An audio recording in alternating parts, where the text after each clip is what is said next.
Song Roger Taylor wrote. He is our next guest. And this afternoon, Alvin Lee will be with us. And Roger, you know what? I have to tell everybody the truth, how Roger is here, because we were having dinner several nights ago in London in a restaurant.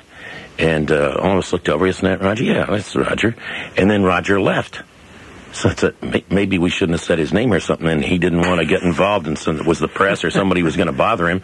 And then he came and sat back down again. So I said, on the way out, I just said, hey, how you doing, Scott? You know, and, oh, yeah, you know, what are you doing here? And I said, well, we're doing a show. And I said, you want to come in? He said, sure. Okay, because he was in town, so I didn't know Roger was in town. Queen has an album happening. We have a premiere performance for America from U2. But I must say, I never knew you had such expensive eating tastes. Yeah, that was an expensive restaurant. Actually, I went in that restaurant that night, and the reason I left was because the young lady I was with was feeling incredibly ill. It's about the most expensive restaurant in London. She has to feel ill when we get in there. Yeah. But anyway, she felt better and we came back. That's exactly what I said. It's exactly what I figured.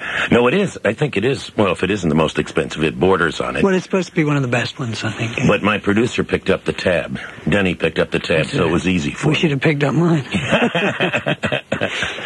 And the food is excellent, too, by the way. And it's, you know, it's a kind of place if you don't get your reservation in, you just don't get in there at all. That's the right, food is excellent. They made me put on a tie as well. Me, too. I can't wear a tie. I hate doing that in restaurants.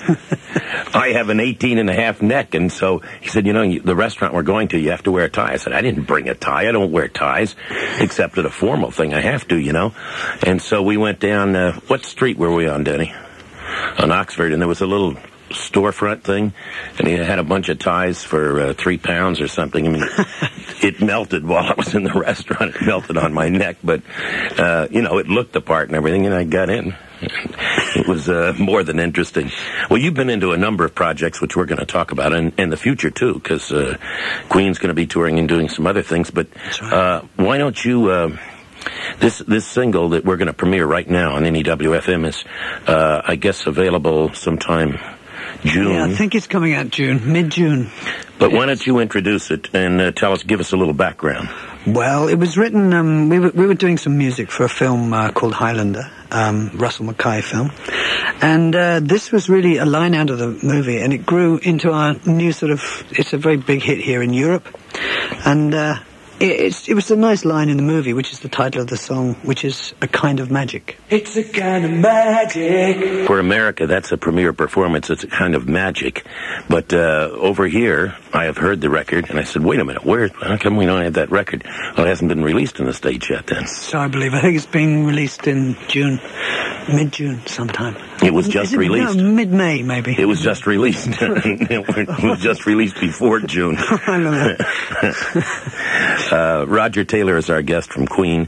Roger, you produced, we were talking about Radio Gaga thing you wrote, but you produced a group, and we had Jason Bonham in just the other day representing Virginia Woolf, and you produced that, didn't you? Indeed, yes. Yeah. How were they to work with? Naughty Jason, yeah. They were great. I think they have a brilliant singer in Chris. Chris was with him. Yeah. Oh, really? Yeah. Excellent band. I mean, they're really your archetypal band. Strange things are happening in the studio. Jason, it was great. I sort of got Jason into the band. I don't know whether he told you the story. Yes, he did. Already. Yeah. And just, I mean, I sort of knew his father, and he was probably the best drummer, I thought, that I'd ever heard.